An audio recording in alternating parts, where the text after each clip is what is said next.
Здравствуйте, дорогие мои творческие друзья! С вами Хио, и сегодня мы будем делать плетеное кресло для кукол. Но перед началом небольшая ремарка. А начала я с того, что из картона вырезала сидушку.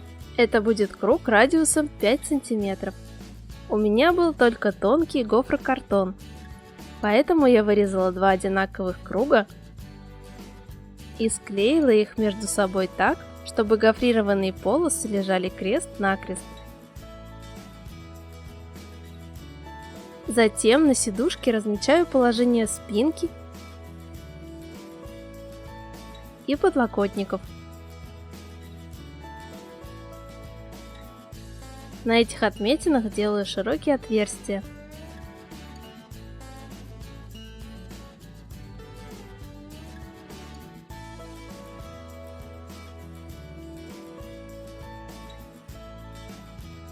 А также делаю маленькие отверстия на равном расстоянии по окружности у спинки и подлокотников.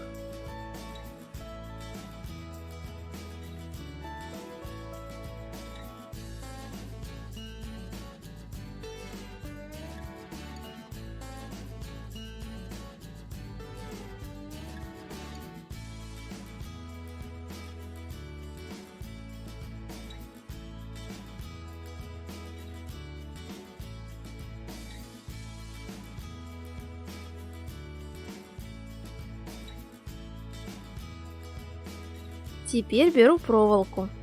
У меня это вот такая флористическая в белой оплетке диаметром 0,55 и длиной 40 сантиметров.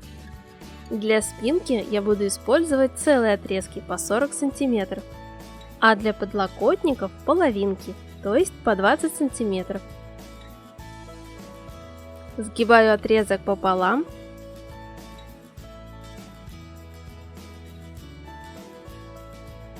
и делаю несколько витков на этом сгибе.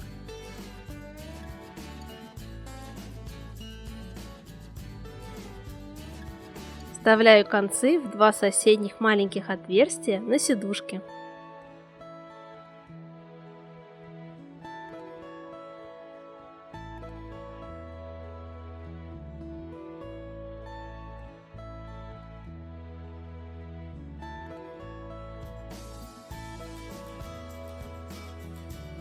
Так поступаю со всеми маленькими отверстиями. Чтобы проволочки держались на месте, я немного закреплю их своим любимым клеем. Также у меня есть жесткая проволока диаметром 0,8 мм. Но мне нужно больше жесткости, поэтому я скручу несколько отрезков вместе. Это лучше делать в тканевых перчатках.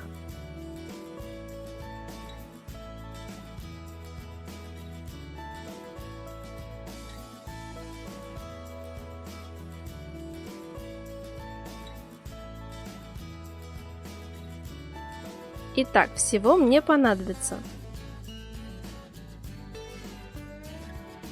Для того, чтобы золотая плетка не просвечивалась сквозь плетение, я обмотаю проволоку белой флористической тейп-лентой. Также ее можно просто покрасить.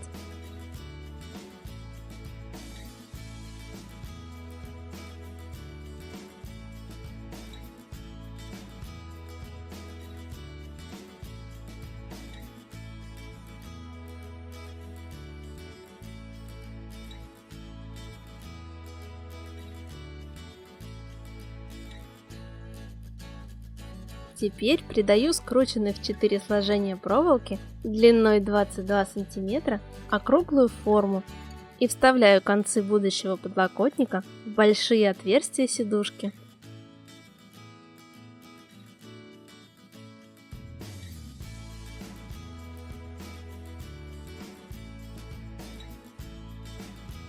Оставляя сверху арку общей длиной 15 см.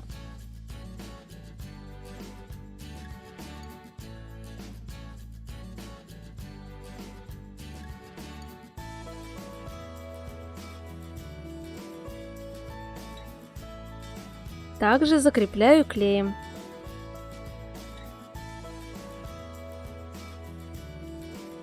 Сделав 2 подлокотника, креплю скрученный из 4 проволочек отрезок длиной 42,5 см в качестве спинки. Приклеиваю концы к подлокотникам и фиксирую временными ниточками. Так как все кресло у меня будет белым, покрашу картонное сиденье акриловой краской.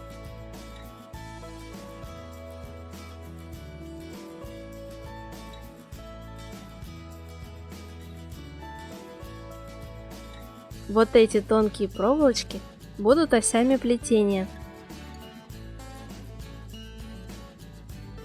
Поэтому я закреплю их на верхнем ободке, равномерно распределив.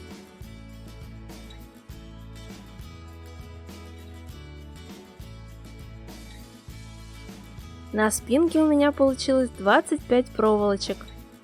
Чтобы равномерно распределить и их, я сначала закрепляю центральную,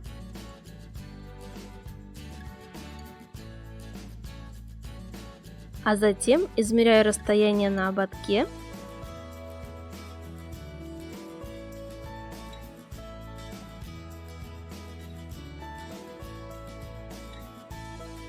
и делю его на количество осей. У меня получился промежуток по 8 мм.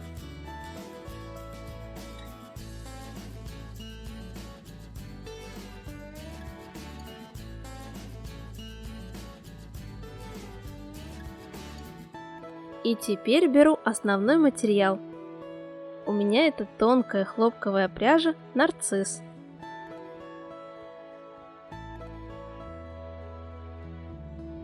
Она на одну нить толще более распространенной пряжи ирис, но более плотной скрутки и меньше пушится. Мне она очень понравилась в работе. Чтобы плести нитью было удобней, можно взять иглу с большим ушком или сделать ее самостоятельно, например, из скрепки.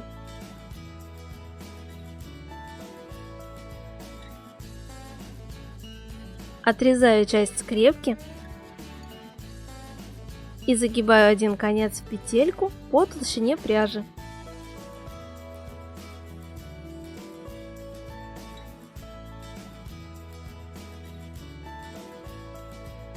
Отрезаю нить подлиннее и приклеиваю ее конец к началу подлокотника.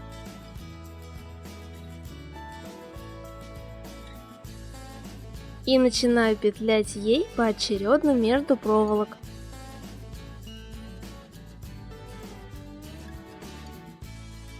Подтягиваю и подравниваю. Прохожусь так до начала другого подлокотника. Оборачиваю нить и иду таким же образом, но в обратную сторону, петляя уже в шахматном порядке.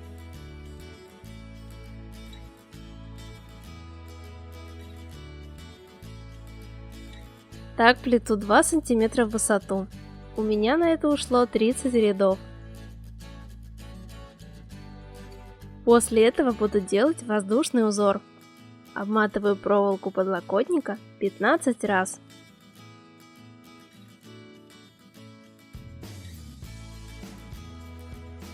А затем буду протягивать нити до другой стороны подлокотника.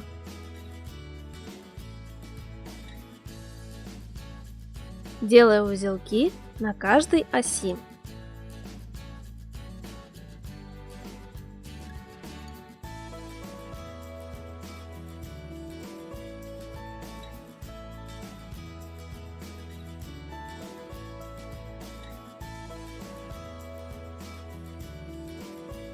Фиксирую нить каплей клея.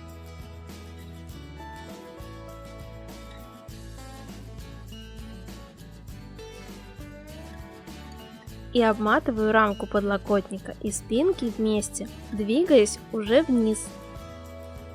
Теперь веду нить вверх.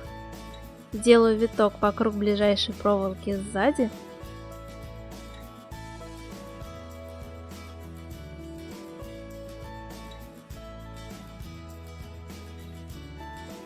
А затем веду вниз.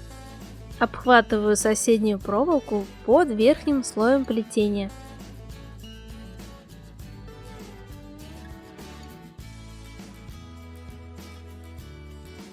а после снова вверх. Делаю такие зубцы до конца. У меня нить осталась в нижнем ряду. Закрепляю и обрезаю ее. И креплю уже двойную нить сверху узора. Плету также 5 рядов, теперь уже двойной нитью.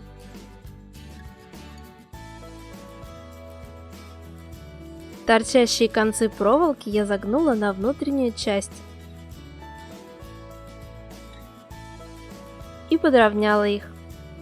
И теперь плету еще 4 ряда, но уже захватывая каждую из проволочек, закрепляя таким образом короткие отрезки.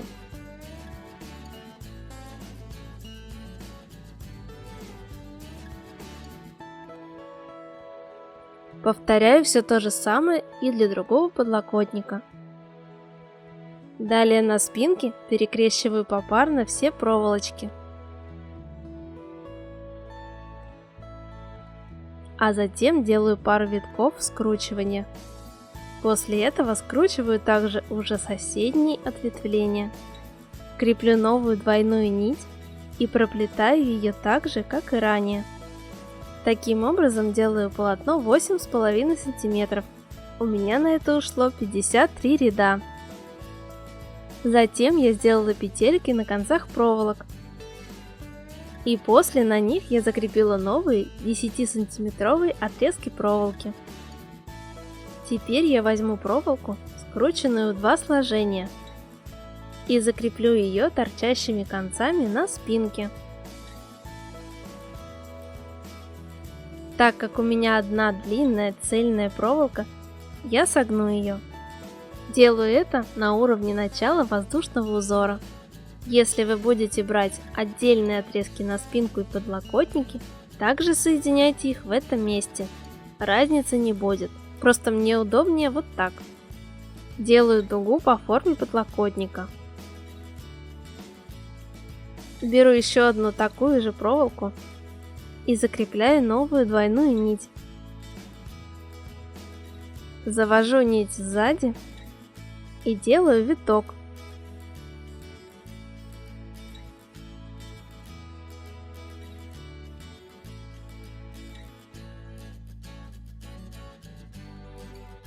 А второй виток накладываю и на нижнюю проволоку.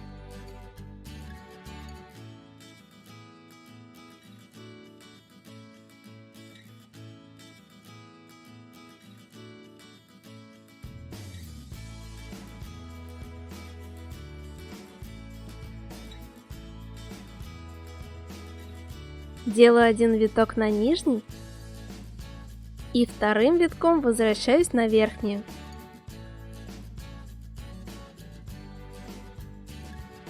Затем перехожу на соседнюю нижнюю секцию.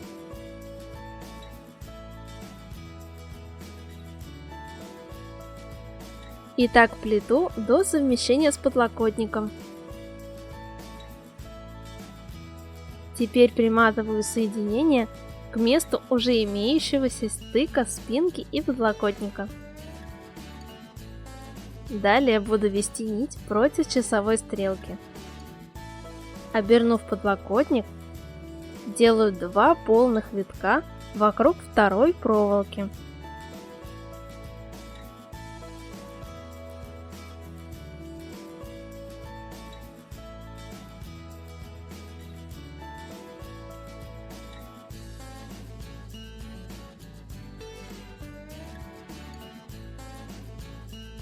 Затем один виток вокруг третьей.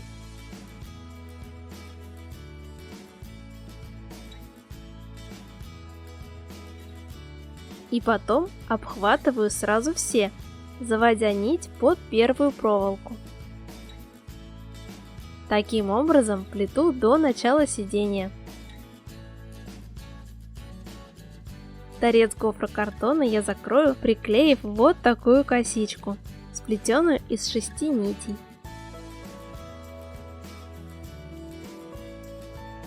Теперь беру 2 отрезка проволоки в 4 сложения по 6 см и приклеиваю их к оставшейся части подлокотника.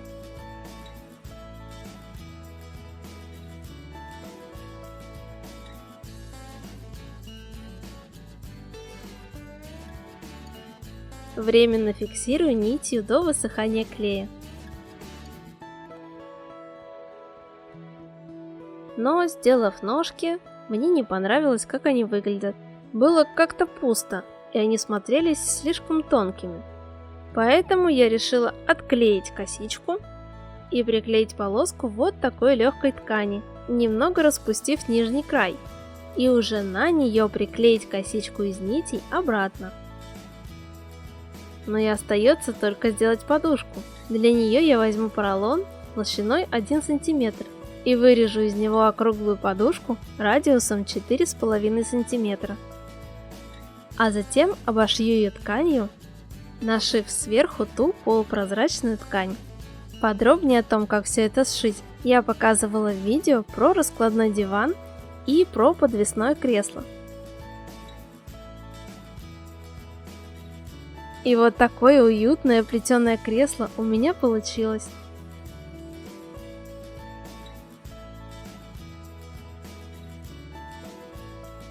А свои работы по моим мастер-классам выкладывайте в Instagram с хэштегом HyoDollCraft.